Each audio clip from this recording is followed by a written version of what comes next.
Hey, everybody. Welcome back to another episode of the Reclaimed American Podcast. This is episode 40, and on the show with us today is Robby Lewis. And how you doing, Robbie? Good, buddy. How are you? Not bad, not bad. Like we were talking about off camera. It's been a morning for me so far. It's Yeah. been even more of a morning for my wife at this point. Let's just say she had a shitty morning. I'm just going to leave it at that. And then contractions started. So it's been something around here. She just recently woke up, made her breakfast, and now I'm hopping on the line with you here on Christmas Eve. So I appreciate the hell out of you taking time out of your day to be on the mic with us. Yeah, absolutely, man. Absolutely. I'm glad to be here. So where are you at right now?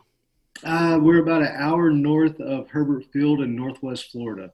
Ah, okay. Uh, So the redneck Riviera up here in the Panhandle of Florida. So nice. Now I thought you're I you're saw. you're you're Navy guys. So we're about an hour. Crazy kids. Just wait. Your time's coming. Oh yes. We're about an hour northwest of Pensacola, NAS. Ah, okay. Yeah. So, Yeah, when I got stationed in Millington, Tennessee for my A school, which okay. shortly after I went through my A school there, which is for aviation electronics tech. Yeah. They shut that school down and moved it to Pensacola. So I probably missed that by somewhere in the 6 month to a year range, and I could have been there in Pensacola, but no, they sent me to Tennessee. I tell you what, man, you come down here, I was born and raised, bounced around all over the world, and there's nowhere like home. So we're glad to be back. Been back now, but I'm sure we'll get into all that later. Gotcha. And where were you born and raised? It kind of cut out on us there. Oh, up here north of Pensacola and everything, Okay. north of Naval Air Station Whiting Field, out in the boonies. Gotcha. Yeah, I was born in Sarasota, lived in Okay. Florida until probably about 9, 10 years old. Then we moved to Texas, and I've been Oh, here ever since, except for when I went into the Navy. So yeah. I went back and visited my grandparents once. They ran a trailer park on Lake Okeechobee, and man, the humidity damn near killed me. Yeah. At That's right. that time, I was living in just outside of San Antonio, and it's insanely dry in the San Antonio area. And yeah, going to Florida, going to Lake Okeechobee, the bugs. I mean, there must have been an inch of bugs on my windshield. Oh yeah. And then yeah, just the humidity. I wasn't used to it at all. Now living in Houston, it's not so bad. I've acclimated to humid environments. But man, that day I did it for a week. Left on like a Friday and came back on a Saturday or Sunday. But I drove there to visit my grandparents, and man, it like I said, that humidity killed me. Yeah, But it's rough. It takes some getting used to. that it That's for sure. does. So to kick this thing off, we're going to start with the Baby T Chronicles. And as I had mentioned to you, this is where I talk about how we're doing in our baby process. Right now, we're at 37 weeks. We just had our 37-week doc visit yesterday. She said everything looks good. Right now, my wife is still, she was 1 centimeter on the 36-week appointment. She's still 1 centimeter, but the doc said if when we go in on January 2nd, if she hasn't had the baby yet, they're going to induce the next week because my wife is 40 and that's Yeah, considered a high risk pregnancy. So they don't like to let 40-year-olds hit the 40 mark. They'd rather it come out at 39. And so that's where we're at. We're looking at if she doesn't come out this week or sometime next week, then on the week of January 6th, sometime in that frame, that's when we're having our baby. So we're excited. I mean, yesterday it you kind of you hit us. you said she, right? Yes, we're having a baby girl.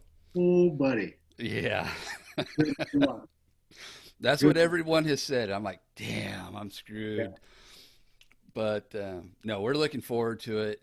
Last night, as we're sitting here on the couch watching TV, we're talking, and it's like hitting us. You know, my wife was just ear to ear grin, and I'm scared. I'm excited, but I'm looking forward to what's coming up.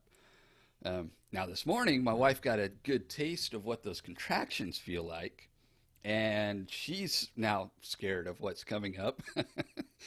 But yeah, she had a spell of contractions that just, laid her out on the couch. She didn't want to move, and I'm trying to convince her, no, you gotta get up, gotta, maybe lean over the couch because she says it feels like the baby's like stuck in her pelvis. I'm like, all right, well, you need to get up, move around, maybe lean over the couch, let gravity shift her forward or something.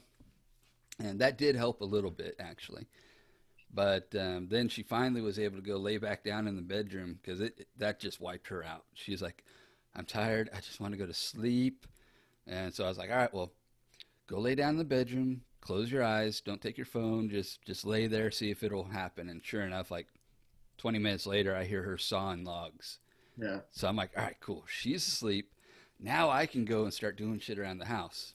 I had to work on the car this morning. But anyway, so as far as baby T, everything's good. We have a rough idea as to when she's going to be born now, if she doesn't come out before then. Yeah. My wife all morning was like, I just don't want a Christmas baby. No Christmas baby, please. I'm like, hey, whenever God wants us to have this baby, I'm game. She's like, I know, I shouldn't say that, but I just don't want it on Christmas, because Christmas, you want to have that, you just don't want a kid born on Christmas. Yeah. Yeah. But anyway, so you've got kids. How many do you have? I've got three. I've got a 15-year-old, a 14-year-old, which are both about to be 16 and 15. Mm-hmm. And then we've got a 10-year-old little girl. So by far, the little girl is the scariest. Terrifying. Oh, God. Is it a mix of the tea parties and makeup, or is it? No, she's all tomboy. She gives it just as good as she gets it, boy. I mean, she's terrifying. Gotcha. Terrifying. She'll throw dukes just as quick as any boy in the neighborhood will. Right on. Yeah, I've often told my wife, you know what? As soon as she starts going to school, I'm getting the shotguns ready. I'm going to be like that dad when I tell myself I'm going to be that dad where the first time she brings a boy home, I'm going to be sitting there either sharpening knives or cleaning the guns, one or the other. Yeah. But that's what I say. I actually have a plan. So we were right here next to Eglin Air Force Base, and I used to hog hunt in high school down here. Mm-hmm. So I actually plan on like field dressing a wild feral boar in the driveway whenever the first one. Yeah, I'm not half-assing this thing. I'm going full tilt with it. That would be badass. All right, well, that's basically Baby T Chronicles. Just a quick update, And now we're going to move into who is Robby Lewis. So if you don't mind, tell me a little bit about yourself. Yeah. So there's more water. Yeah. There's not a lot to tell, but there's kind of a lot to tell. I personally don't think it's been anything like significant or cool, but other people are always asking me about everything. So I don't know. I guess it's kind of that military mindset where we just think it's a job.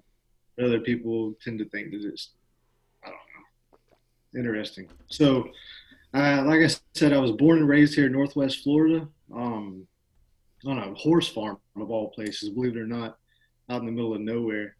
I joined the Marine Corps first in delayed entry, and met my wife, who's my high school sweetheart. And I realized, hey, the Marine Corps is probably not the best idea because I actually want to see my wife. Right. So I swapped over to the Air Force, and I came in as a weapons loader January of 2003. And then I shipped out shortly after we got married. We had been married maybe a month. No, not even a month. We got married December 9th. I shipped out January of 2003.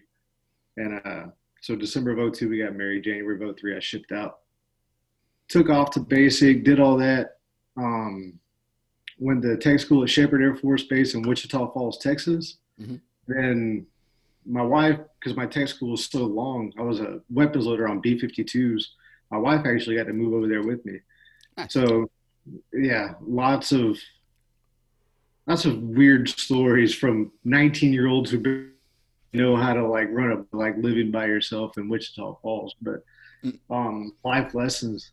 Yeah. So one day I get orders in tech school, right? Like, hey, this is your base you're going to.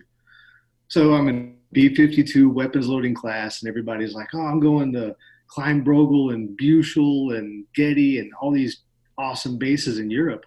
Mm-hmm. And they're like, Lewis, Minot. I'm like, oh, that's got to be Scandinavia.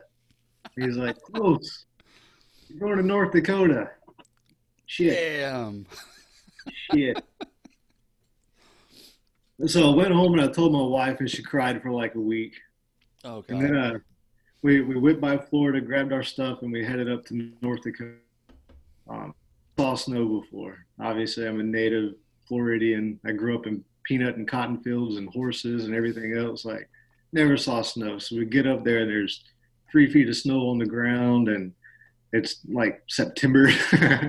So, yeah. So we spend 6 years up there. And then I kind of started dropping my wife off and just leaving.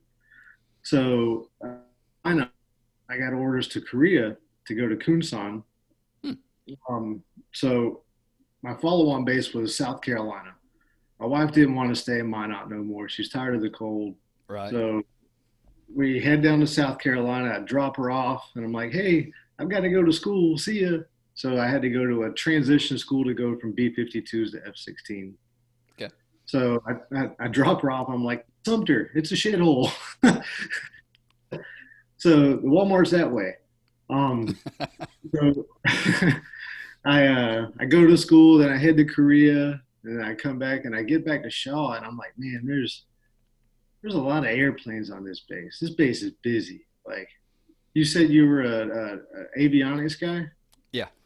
Yeah. So, yeah, y'all were all pointy heads and specs on the flight line for F-16s.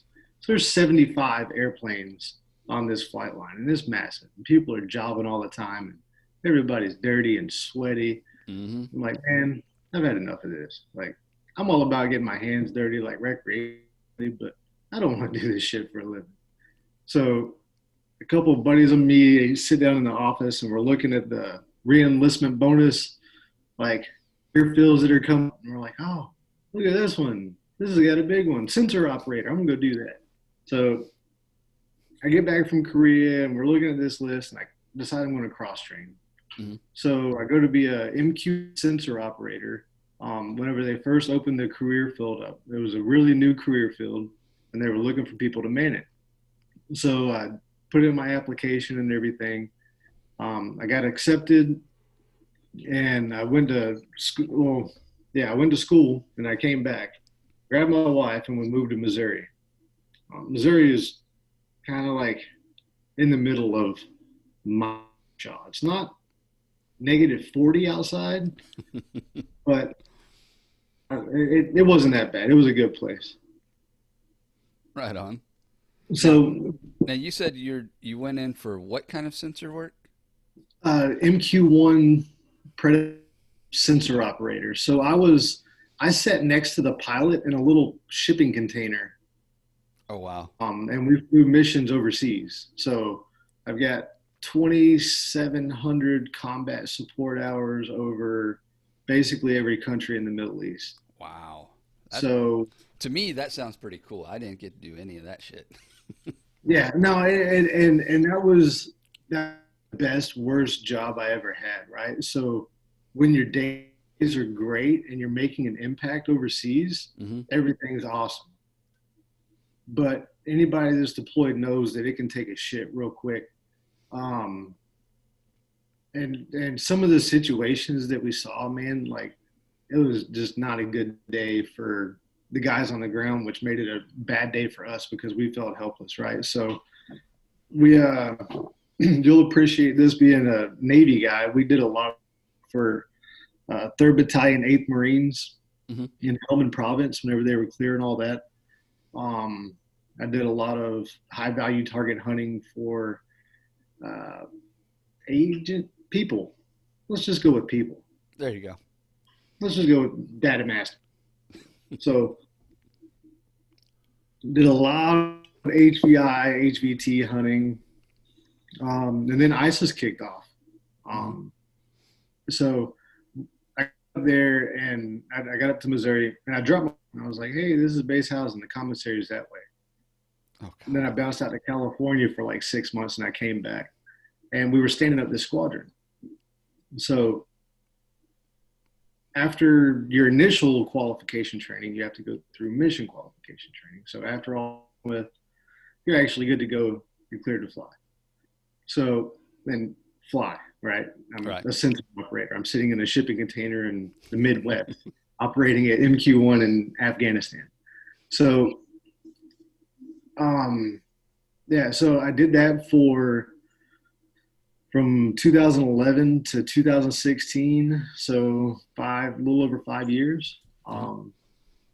And my grandfather-in-law passed away, and I love the sensor operator job. I love being active duty, but it was stressful. It was stressful as hell, man. And I'm not that guy to make a bad situation worse, or like I'm pretty laid back and easygoing. Whenever I'm stressed, like people beside me are like hairs on fire, like freaking out, right? Gotcha. So, and anyway, my grandfather-in-law dies, and we come down for his funeral, and I'm holding he was 12 at the time, my youngest son. I'm holding him in a closet, and he's crying. He's losing it. Like, dude, I can't do this. I can't do this anymore. We're moving back home. Mm-hmm. So we got back, and I knew we were leaving active duty. So at 14 and a half, almost 50 years, we pulled chocks, and left active duty, which was an absolutely insane move, right? Like nobody does that. Right. You're 6 years from retirement, dum-dum. So I joined the reserves, and so I'm down here at Duke Field now, right next to 7th Special Forces group who just lost another Green Beret in Afghanistan. And I'm a first sergeant now for a non-standard aviation squadron. So they fly civilian painted airplanes and travel in civilian clothes and just move people places. So I'm the first sergeant for that squadron, and I work with a smaller drone program for SOCOM on order. So I'm still chasing my retirement, and started Rustic American Trading Company a couple of years ago, and we're trying to go all in on this business. So probably left you with a lot of questions. So information, but I just wanted to put it all out there so you could kind of. There you go. Go ahead. All right. So you had said you're still chasing that retirement. So how much longer do you have until you can do that? Half years. You said 3.5? Yeah, 3.5 years. Okay. And I'm guessing you've got a calendar marked and you've got a big circle on that day, don't you? Yeah. I actually made those little paper rings like you used to do in kindergarten for Christmas. Yeah. And they're just like going up and down the street. Yeah. So every morning. It's like, all right, there's another day down. Yeah. Definitely counting the days, man. Right on. So you had mentioned Rustic American Trading Company. Is that what you your woodworking endeavor? Yeah. So we are veteran owned, obviously that's me, and family operated. We make handmade rustic and farmhouse decor, furniture, handmade ceramics. This sweet little cup I'm drinking out of, it actually looks like bricks. Yeah. My wife and mother-in-law make those. Oh, nice. We make like yard Yahtzee. Believe it or not, this is biggest sellers. So that's fucking cool. I like that. Yeah. We do all kinds of stuff, man. But we the goal is to actually employ my family. And I know everybody says the only ship that won't sail is a partnership, and don't hire family and blah blah blah. Mm-hmm. Well, I've never been one for the whole stereotype thing, so I want to make my own decision. And my father-in-law is a trim carpenter, so hopefully this year. So I basically took 2019 off and finished my bachelor's degree. Okay. Absolutely wore myself out on school, but an entire bachelor's degree in about 9 months. Wow. So I really neglected the business. Yeah, yeah, I neglected every wife, kids, business, and everything. Mm-hmm. But we're looking at 2020, and we've got a lot of great ideas. And my father-in-law, he's actually wanting to come to work for the business, so I think he'll probably end up being our first employee. And we're trying to take out a run a similar business to like Jamie and Kurt Bolish that run Bolish Woodworks. They do really, really awesome stuff, and they actually just closed on their first storefront. Mm-hmm. And we're looking at doing something similar. We eventually want to crank out, these products to fund the business, to open a storefront, to teach classes and help guys with PTSD. Because that's how before I started all this, I was just like a hillbilly with power tools, right? Right. I had beer and YouTube and a skill saw. I'm lucky I still got all my fingers. But I had a hard time with a lot of the stuff that was happening overseas that I was watching, participating in on a daily basis. Mm-hmm. Because it's a weird situation to be involved in, like a kinetic situation, and then 2 hours later go home and eat dinner with your wife and kids. You know what I mean? Yeah. So I kind of turned to woodworking as like a therapy type thing. So that's what we're hoping to perpetuate with this business. We want to open a storefront, offer classes to PTSD veterans with PTSD, Mm-hmm. and really reach out and be a part of the community that I grew up in. So That's pretty awesome, man. yeah, I like to think so. So how long have you been doing that part or doing the woodworking? So we officially filed everything in 2017. We Okay. became a business. It's been kind of hit or miss because I've had to work so much. Being a reservist is hit or miss with orders and all that kind of stuff. But I got Mm-hmm. on a constant stream of orders. I'm in a pretty high demand job right now, so they're not going to let me go anywhere, I don't think. Mm-hmm. So I haven't to have a civilian job and a military job and the business. So now I have the military and the business, and then I work my wife and kids in whenever I can. But That's pretty but cool. yeah. So 2020, we're really looking at hitting the ground running. We got a couple new products and stuff that we're working on. We've actually got like our version of cornhole. It's called Hillbilly Skee Ball coming out. Right on. So we've got some really great ideas. It's just a matter of having time and funding to Right. make those ideas happen. We're bootstrapping everything. We don't have any business loans or anything like that. So Mm-hmm. whatever goes into the business, or like whatever we bring into the business, we turn around and put right back into the business. Right on. And yeah. So here's a question. How can people find you? Like, are you selling any of this online, or are you just selling it through word of So mouth? so I'm not a smart technology based person. It took me 20 minutes to set up this video chat. Gotcha. Regardless of being in one of the most technologically advanced career fields the States Air Force has to offer, I'm not a smart person. I work with wood, I drink beer, and I love my family. That's There you about go. as far as my set goes. But I created with the help of beer and YouTube, Mm-hmm. online Shopify store. So we've actually got that going. We've got the domain name. I just, believe it or not, went through and reworked a lot of it. So We got a Facebook page. We've got Rustic American Trading Company.com, Mm-hmm. or it's Trading Co. .com. We've got a Facebook page that I've been neglecting again, but again, that's picking up. So you can just Google Rustic American Trading Co. and something will pop up. I'm fairly certain. Right on. Well, that's pretty cool. Um, so you've got, you said the website is rusticamericanTradingCo.com. Yep. Mm. Yep. Yep. All right, .com. And from the website, can people find your Facebook and everything else? Yeah. Yeah. You can find it all right there. You can find us on Facebook. We've got close to like 1,000 likes on Facebook right now, like 1,000 people following the page. So Right on. yeah, it's you can just search Rustic American Trading Co. on Facebook too, and it'll be there.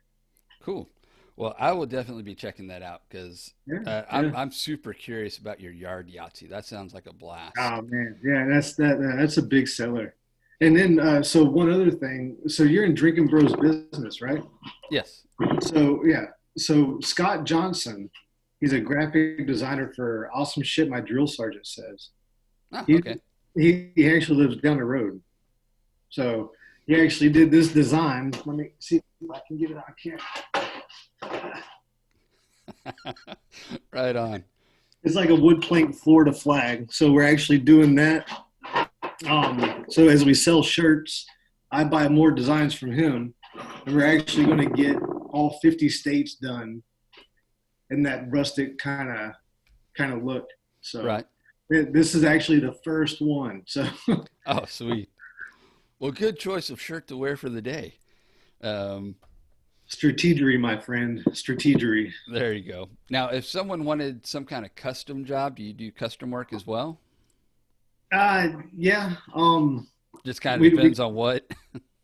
Yeah. If somebody in California wants a farmhouse dining room table, well, they'll probably be better off to find somebody in California to build it for them Right. because it would cost me an arm and a leg to ship it to you. But yeah, we have built. Let's see, I built a dog kennel computer desk, which was actually pretty neat. It actually has two large dog kennels on the end. Hmm. It's like a 9 foot long computer desk I custom built for somebody. Huh. We've done a couple dining room tables and stuff. Um, and we'll deliver if you're within like 6 hours of the Pensacola, Florida area. Like Oh, shit. I'll pretend like I'm Amazon and I'll load up the truck and drop it off at your house. But um, yeah, so larger stuff like that, it's a little more difficult, especially for a small business. Right. Um, but yeah, I can build. I like to think I can build just about anything. That's cool. God, I know what you're talking about on shipping though. I Yeah, also try to sell stuff on eBay, and yeah. I had this. I don't remember where the hell I got it from, but it was called a well-dressed butler monkey with candlestick holders, What the hell and are you googling? that like I said, I my wife and I we used to go to auctions all the time, and Oh, for and I think it was an item that was in one of the box slots that they were yeah. selling, but it was this bronze monkey statue. The monkey was dressed up like a butler, and he's holding his arms up like this, and it was candle holders. And so it's been sitting in a box somewhere for years. Finally, I pull it out, and I'm like, all right, well, let's see if I can sell it because I don't need it, I don't want it, and I'm trying to get into the whole eBay selling for random shit, and then I've got an Etsy account for the wood stuff that I do. But so I sold this thing. I'm like, all right, awesome, it sold. I had it listed at, I think it sold for like 11 bucks. And I think I had 15 or $20 on shipping. I got fucked on that deal. Oh yeah. Because one, that thing weighed about 9 pounds, but because of its size, the box it had to be packed in was a dimensional weight. Uh, So altogether, it cost me $33 to ship it, $10 in packing materials to package it. And I was like, you know what? I screwed myself on this one, but hey, somebody's getting a monkey butler and I don't have it anymore. that's called a stupid tax. Yes, yes. Yeah, I, I, I I, I did that earlier this year. The state of Florida makes you pay to say, "Hey, I'm still a business." oh God. So I forgot to do that, and the due date was like on a random Tuesday, like the 12th or something. It Hmm. wasn't like the first or 15th or 31st. Right. So I was like, I looked at the month and I'm like, I got plenty of time. Nope. Time came and went, so I ended up having to pay $500 instead of $180. Oh God. Just tell them that yes, we still have a business. Damn.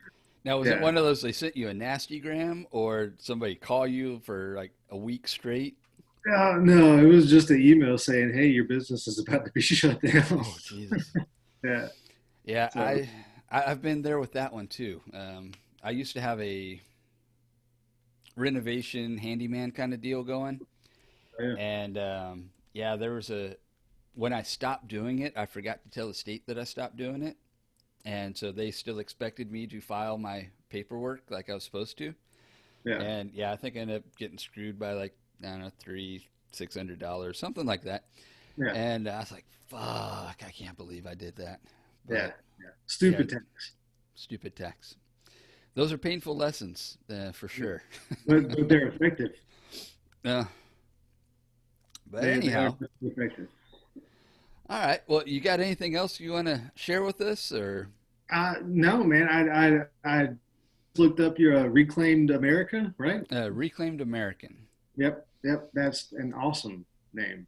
I Awesome. really like that. So, yeah, I'm fixing to go through and binge listen to all your podcasts and check everything out. I probably should have done that beforehand. Like I said, I'm not a smart person, so I gave a disclaimer. Well, I will tell you this: the show has gone through a few different versions of itself.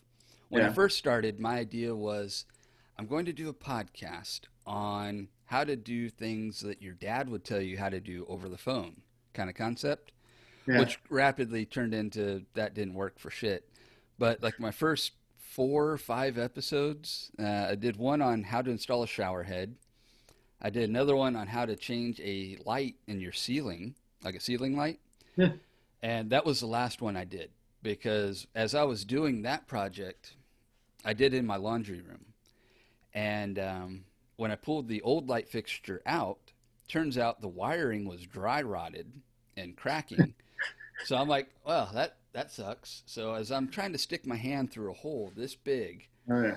I end up breaking part of the sheetrock out. So I go from, all right, should be a simple 5 minute or less job to crap. Now I have to cut a hole in the sheetrock, replace that, retexture.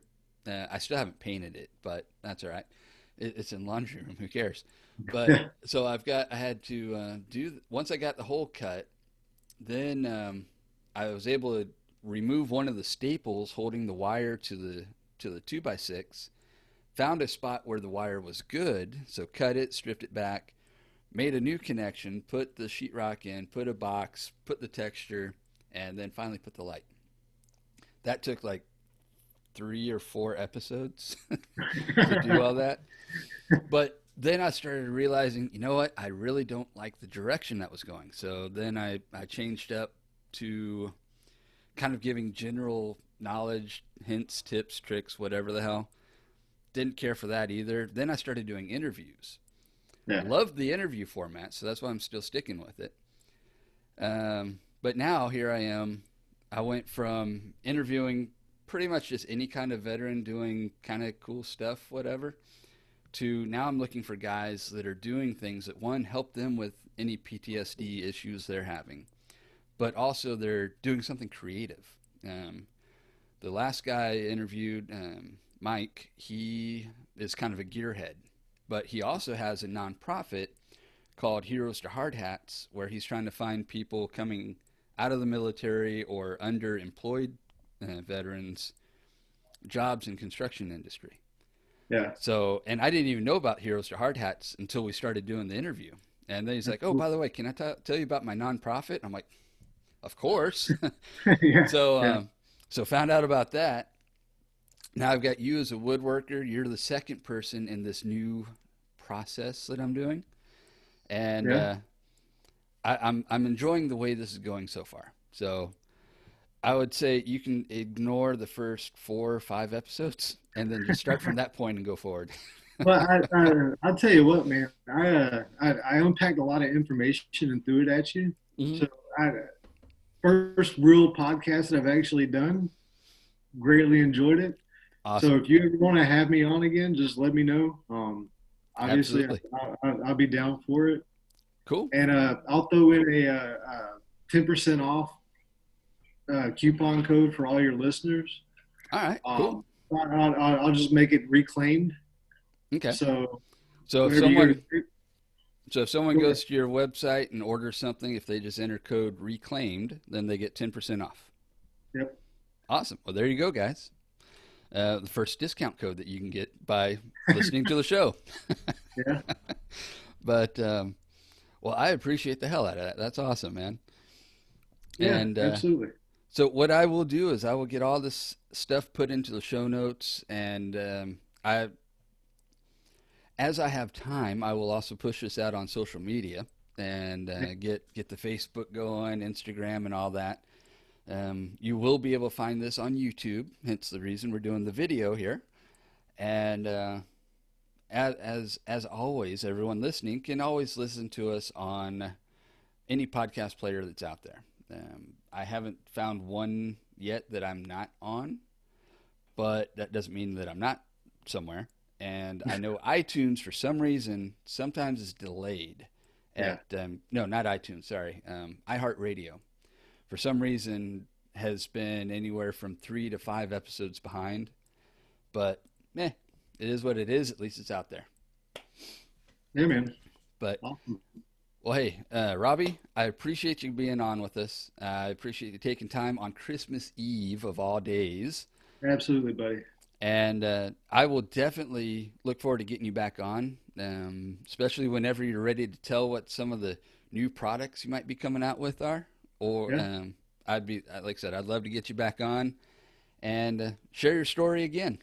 Yeah. Absolutely. If you got any follow up questions, man, we can make a whole nother episode. There you go. Let me know. All right. Well, hey, I appreciate it, brother. You have yourself a wonderful Christmas Eve. Merry Christmas and Happy New Year. Merry Christmas, bud. Have a good one. You too. Bye. Bye.